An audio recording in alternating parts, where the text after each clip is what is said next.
Alright guys, welcome back. I went to pick up the compressor. I actually meant to record that whole process and I forgot. But I went to Johnstone.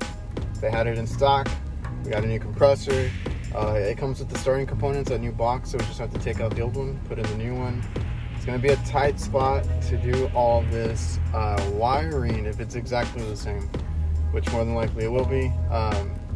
Because you got the wiring of the box and starting components, and then you got the wiring on the other end for the fan motor and all that stuff. There's like a terminal block on it, on the compressor, so we're going to do all that. And it's not going to be pretty. It's not going to be the best job, I can already tell you that. It's a tight spot. The lines, a lot of them are touching. I just want to make sure that nothing's going to rub out. You know, they just want it cooling ASAP. You know, I thought they were going to get a newer unit because the compressors are not cheap anymore. But we gave them the price. They said, yeah, do it. So I'm going to go back right now, put it in, hopefully get it done before they open. You know, it's going to be a whole process. We're going to remove the refrigerant. I'm not reusing it since it burnt out. We're going to sweep the lines. We're going to braze in some service ports, a dryer, and the compressor. It should be pretty straightforward. We'll see how it goes. Okay, so I was tripping. This one has service ports, so we're gonna hook up, recover, got the tank down. This is a new one. That's their starting components that come with it. Yeah, this one's different. So, you know, they're cross-referenced and all that, so this one might be easier to put in, actually.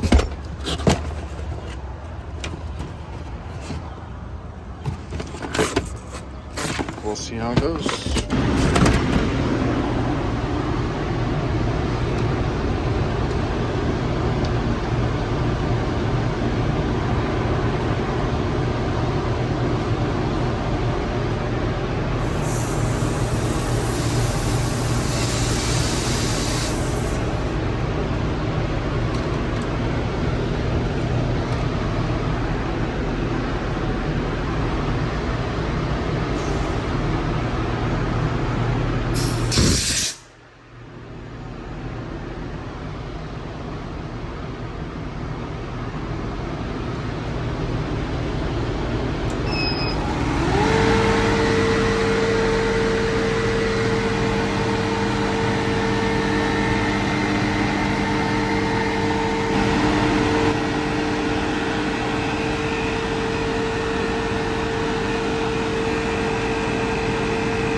Here comes the fun part, taking all this out. I'm probably gonna have to unsweat that dryer because there's no slack. Definitely a fun one.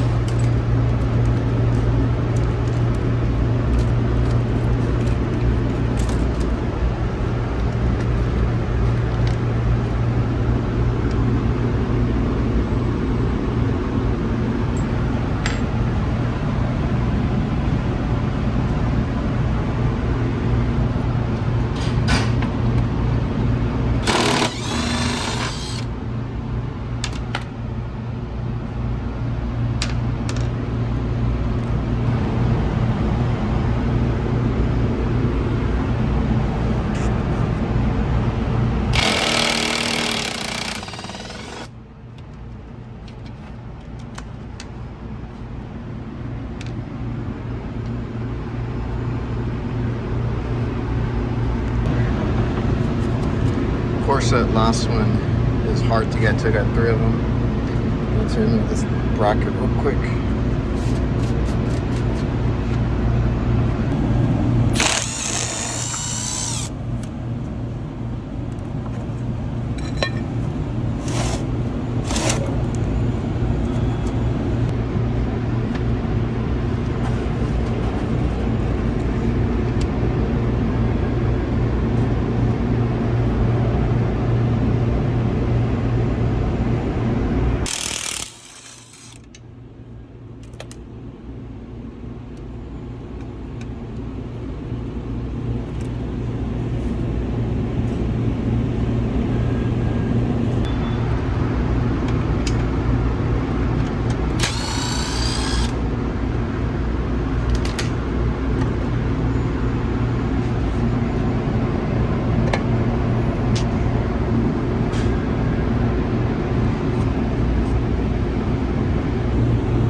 this again.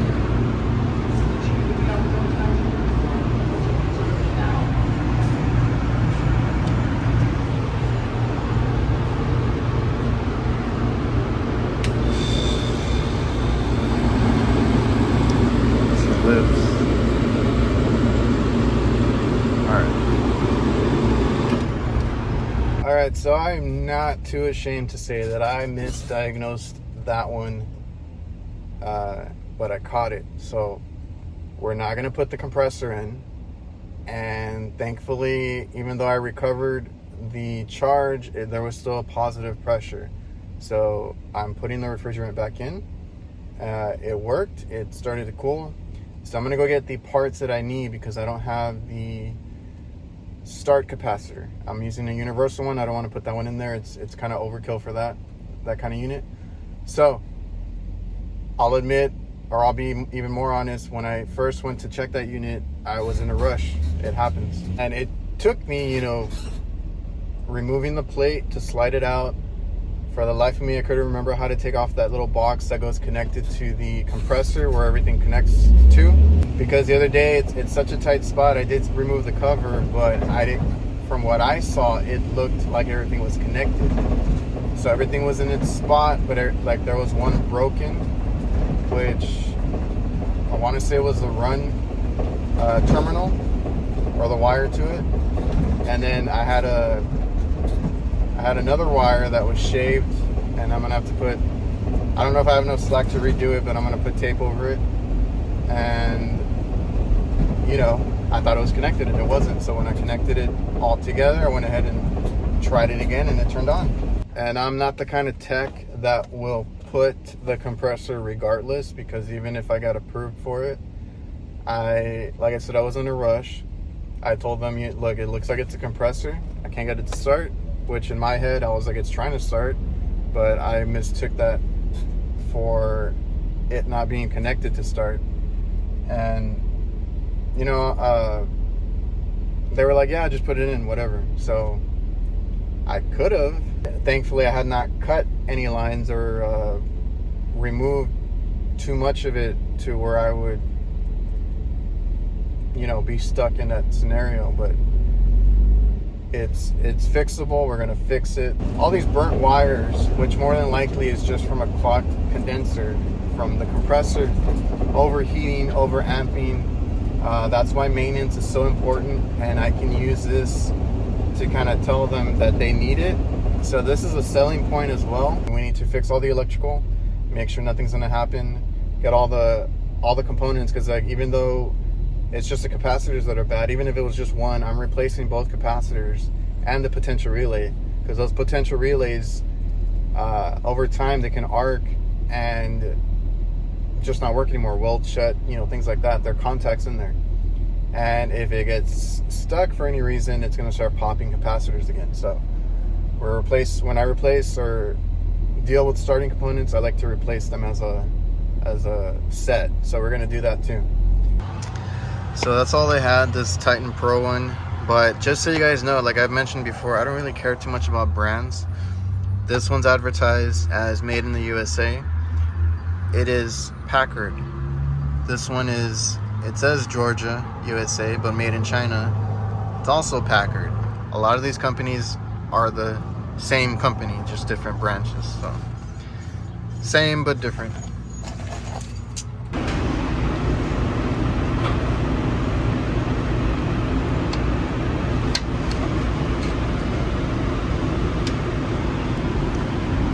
Just make sure all the wires are decent. It's not gonna be perfect. I don't have any exposed wires or anything.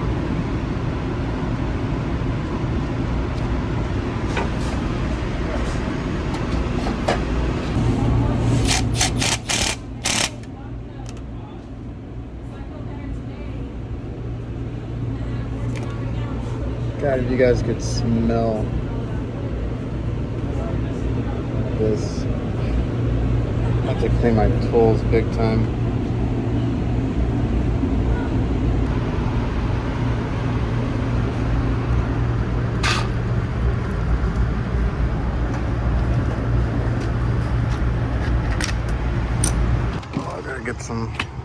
these refrigeration wipes. Clean my hands. And then I have to get the pack out for the, you guys have seen my portable pressure washer. We're gonna use that to empty it out. Have the 2-liter bottle up there. That's gonna clean our condenser, get all that crap out of there. Yeah, this bad boy, with that filled with water, we'll get all that stuff right out. Small condenser, don't need a whole lot. So I got this little pan to catch the water so I don't make a mess. I wish I had a bigger one, but that's all I have. I have a few of them back there. And then to get the coil clean, we're gonna use this. I don't like to use the Venom packs for something small like this, so that's what we're gonna use.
Back.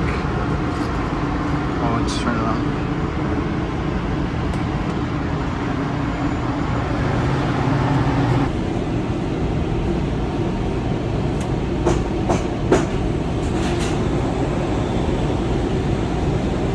How many sauce buckets do you need to prep?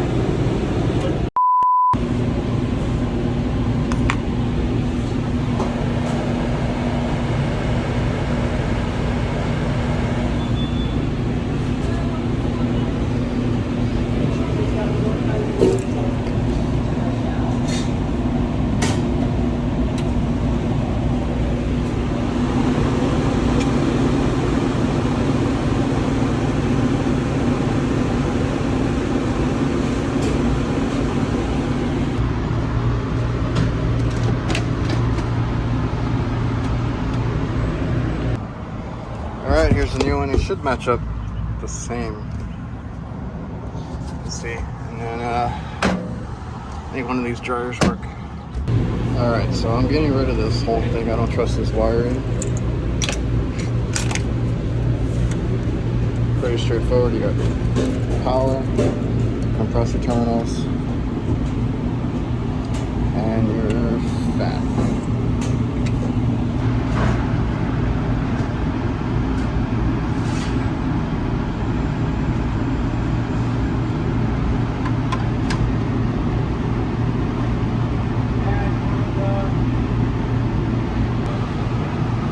Well, that's the space that I have. So we don't have a terminal, we just have the wire nuts on there. I'm gonna secure it. I gotta find the other screw there. And then hopefully we can turn it on.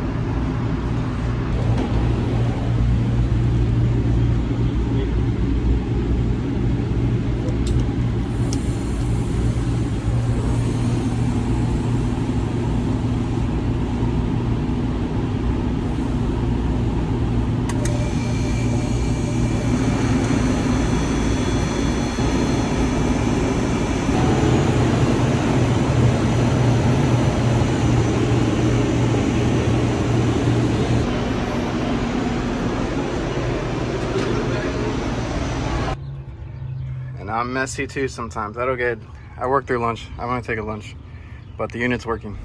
All right, guys, so that was a whirlwind, a roller coaster. I thought I could fix it.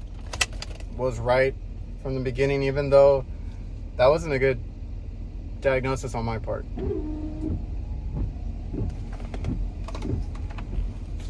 Right, because Had I seen all the wiring like that the other day, I could have, you know, done this the other day and tried to start it. When I thought I was starting it, I don't think I was giving it either. I'm not sure. I can't remember right now which one was off. I don't know if it was the run, or it was probably the run wire that was off, because it sounded like it wanted to start and then couldn't run. So when I saw that today, my mind goes to try to repair it. So I tried to repair it, and it ended up being the compressor after all. Now, I've had issues where other guys, or I go for, and it happened to me when I was younger too. Somebody diagnoses something, I go out there, and I'm like, no, it's not the compressor, it's not this, it's not that. It's something you could have done, or you overlooked, like a dirty condenser, a short somewhere, you know, something else could be wrong. And I've corrected that so many times that I thought today, I was like, oh, I missed it, let me correct it. But I still have the compressor on the van, so even though it didn't work, I was like, okay, the compressor's there, let's put it in. So I just gave myself a little extra work there, and that happened. So I'm just the type of person that does not like to change parts without knowing what caused the part to give out, or if it really was, and verifying, you know, that part. Same thing with leak repairs, like leaks. I want to verify with the bubbles, you know, things like that. I like to verify what I'm doing and making sure 1,000% that that's what it is. Because I've changed out compressors, and it could have been something else. It could have been like this. If it was the starting components, the potential relay that was making that thing pop, and that happened, it popped another start capacitor after running, but it ran for a while. And I was like, maybe I grabbed a defective potential relay, or maybe it was used, because I grabbed it from the warehouse that we have, and we just have bins of parts, and I grabbed one, and I was like, oh, I need one of those, right? I put it on my van, and then today that happened. I'm like, man, maybe, and I think I kept it, so I'll open it up, because I'm just going to buy brand new ones. I was actually going to go run out and get a turbo from Amrad. You know, they make these refrigeration ones and even the one that I used today, the huge one, it says it has a built-in potential relay, so they kind of cover themselves there, where it won't, you know, pop on you, because it takes it out of the circuit. They make some for refrigeration specifically, and they're smaller, and they have some that are internal and external, like it'll have the relay on the outside. So I was actually going to go get one, and I was like, no. Wired up the big one, figured out it was the compressor. You know, all my readings were good. 40 microfarads on the other one, on the run, 250 on the start. All my wiring was repaired. Now, I mean, some of the connections were not great, but all my wiring was repaired, and it ran. It tried to keep running, and it couldn't. And I don't know, something was failing. I have the compressor. I might try and open it up. I've been saving some stuff. I might try and like tear them apart and kind of look into them. But yeah, so I'm gonna go stock some of those turbos. I have to go to a different supply house, because Johnstone, the one here, doesn't carry that, unfortunately. And it's kind of a thing that I want to carry, is the Amrad Global products. But like I said, my mind goes to repair first, so it was going to bother me if I just replaced the compressor, because like, had it been, like I said, the potential relay or something like that, I'm putting in a new compressor with new starting components, and yes, it would have worked, but then I would have been like, what if it was a potential relay that was like stuck closed or something, and it was popping my capacitors? So that's why I try to replace everything else first. And I even told them, I'm honest, I'm not embarrassed. I used to be, and I told them, look, I tried to do it this way first, and if it works, great. You know, you saved a couple $1,000. But if it doesn't, then we gotta go into it. You know, you gotta braze, you gotta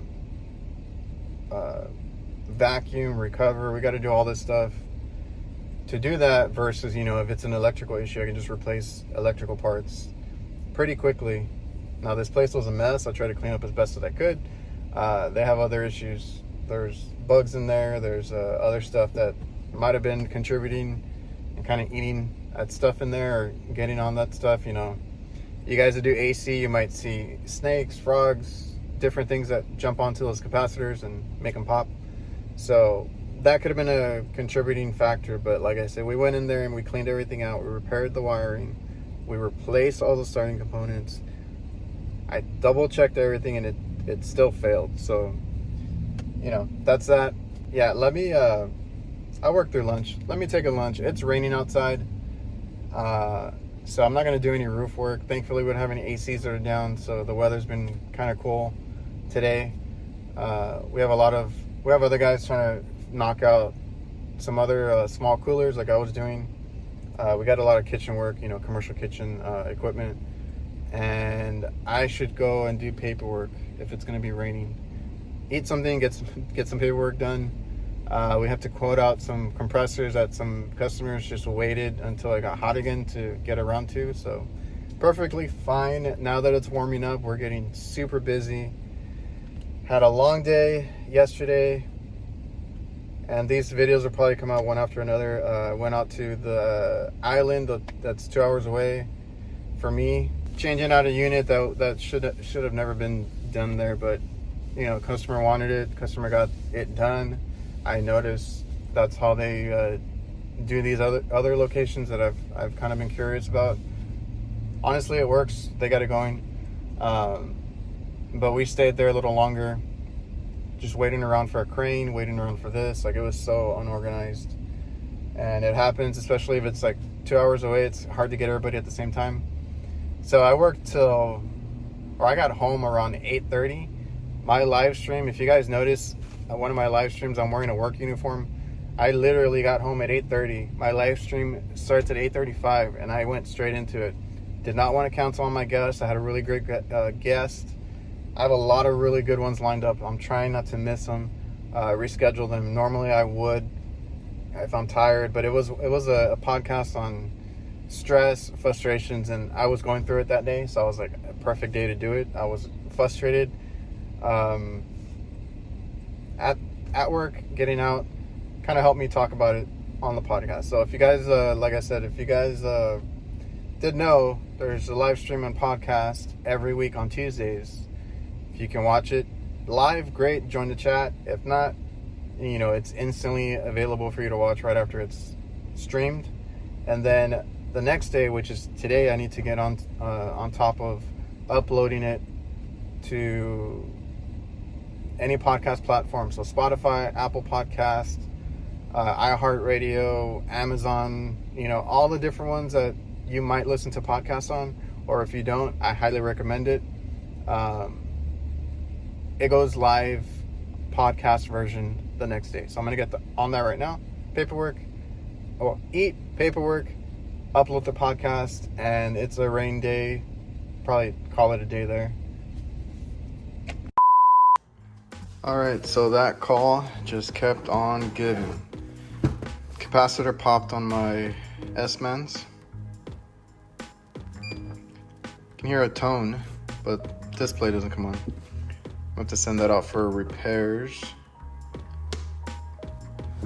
So we'll send that out.